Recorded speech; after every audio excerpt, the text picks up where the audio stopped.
This presentation focuses on the brachial plexus injury and how it affects a student's ability to access the art curriculum.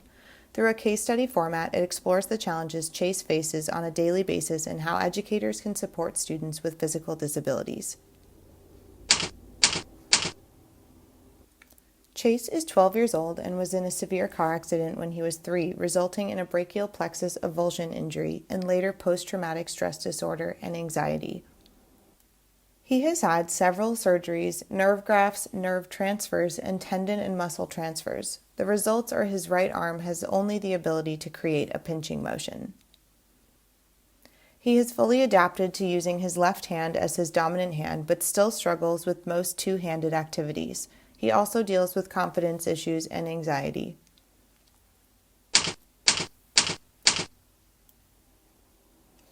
The brachial plexus is a network of nerves in the shoulder that carry movement and sensory signals from the spinal cord to the arms and hands. These nerves control the motions of your wrists, hands, and arms. Think of all the things that require those kinds of motions. There's a lot.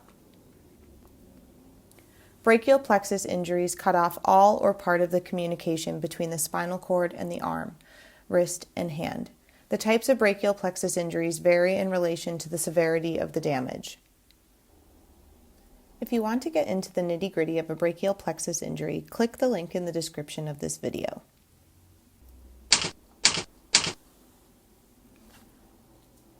Characteristics of a brachial plexus injury can include a weak or limp arm at the wrist and hand, abnormal positioning of the arm, wrist, or hand, a bent elbow due to the tightness in the joint, trouble moving or controlling the movement of the arm, wrist, or hand, pain, and problems with positioning. Symptoms vary with the severity of the case. In Chase's case, he suffered from a brachial plexus avulsion, which is when the root of the nerve has been completely severed from the spinal cord. The avulsion affected both the upper and lower brachial plexus. This injury is usually caused by trauma, in Chase's case, the car accident. The upper part of the injury results in characteristics of the arm hanging limply at the side, the hand internally rotated, and slightly flexed wrist. The lower part of the injury results in a characteristic claw hand in which the fingers are flexed.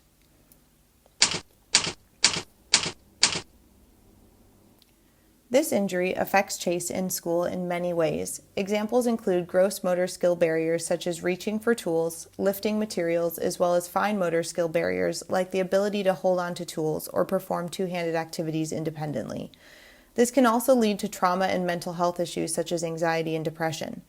Ottoson Middle School's occupational therapist Sherry Guin emphasized stabilization challenges, which can prolong completing writing or drawing assignments on time. Individuals with physical disabilities must fight gravity in their own bodies at times to perform even the simplest controlled motor movements. Occupational therapist Sherry Guin suggested I observe my own students and record activities that require two hands to participate. Some of the activities I observed include taking wipes out of the dispenser to clean off their desks, stabilizing surface materials like paper when writing and drawing, using sinks to wash hands and tools, using scissors, gathering supplies and carrying them to their desk, along with many more activities. Fine motor skills that are affected by this kind of injury include holding onto tools like scissors, controlling the placement of tools like paintbrushes on paper, squeezing bottles of glue or paint, or grasping or manipulating tools and media. Gross motor skills that are affected include lifting materials and tools, maneuvering tools between the surface and the media in a coordinated and purposeful manner, and more.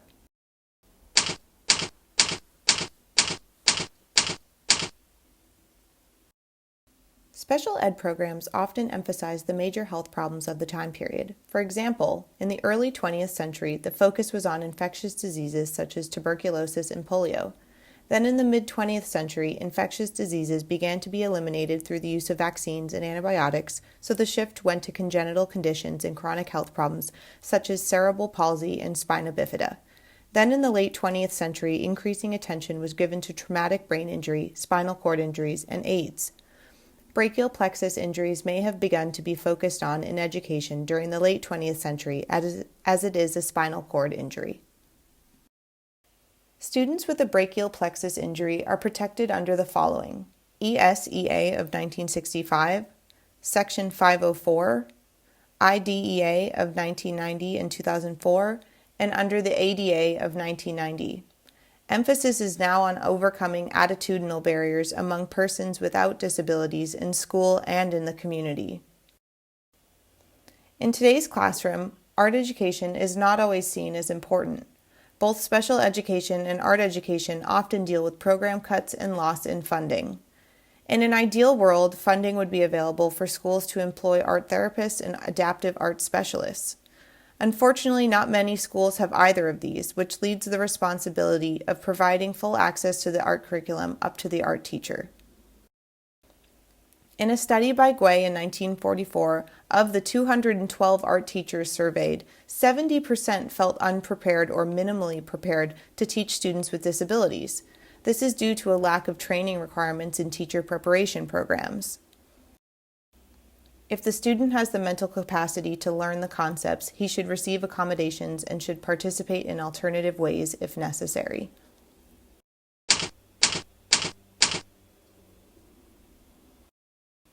There are many ways teachers can help students like Chase to access the full art curriculum. One way is through assistive technology, or AT. AT is an adaptation that increases opportunities for heightened participation. In Chase's case, AT could be used to help with gross and fine motor barriers.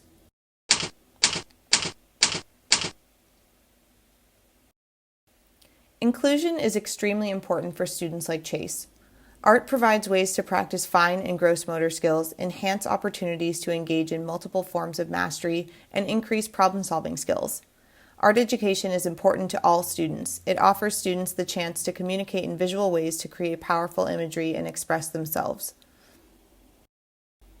Matt Ciso is an example of an outsider artist who lost his left hand as a child in an accident. Ciso states that painting healed him from the emotional pain he felt from losing his hand.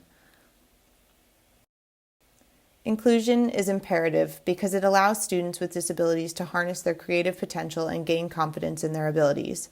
Inclusive environments allow for students to engage in assistive technology, which results in increased independence and more meaningful participation. Art specifically can help provide opportunities for students like Chase to increase his fine and gross motor skills, learn to communicate in an ever-evolving visual world, and have a greater range of communication possibilities through the language of the visual. It provides a time and a place for students to develop themselves fully and express themselves wholly. Students with physical disabilities need more and longer opportunities to move their hands and bodies to increase strength and independence, and art can do just that.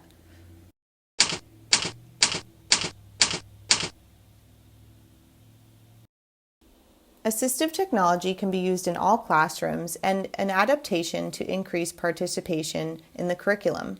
When a tool is considered assistive technology, it is included in the student's IEP. Examples of assistive technology that could benefit Chase in the art room are categorized into different levels of technology. Accommodation examples might be providing increased time for completing tasks or assignments due to stabilization challenges. Modification examples might be partial participation. Low technology AT could include tape or clips to stabilize art surfaces, standing easels, adaptive scissors like the ones shown in the image below, or grips to help stabilize materials, as well as cushion tools. Some simple positioning changes can make fine motor movements easier, such as by placing materials closer to the student's dominant side. The student can access the materials easier if dealing with limited physical range. Partial participation is also an option to assist in two-handed activities. The triangle of supports is a great strategy to use in schools to ensure students with physical disabilities can access the curriculum. These adaptations are essential in the art room to create an environment that is universally designed in order to result in meaningful outcomes for all learners. Adaptations include personal supports, instructional and assistive technology, as well as accommodations and modifications. Unfortunately, adaptations suggested to help make art more meaningful for students with physical disabilities are underused. This is further proof that there needs to be more training in teacher preparation programs, as well as more funding for schools to employ art therapists or adaptive art specialists.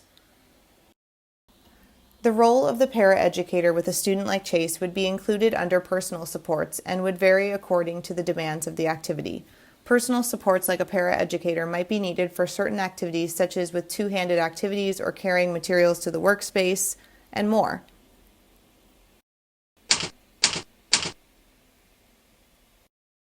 Students with physical disabilities like Chase can often deal with other stressors beyond the physical side of their disability.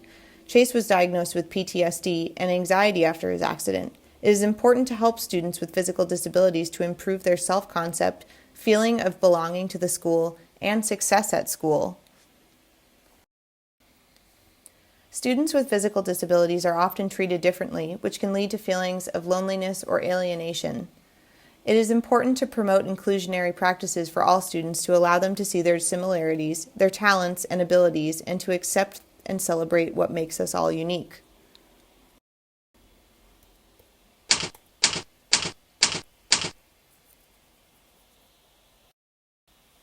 To see an example of an adapted visual art lesson plan for a student like Chase, click the link in the description of this video. Accommodations and modifications are annotated in red.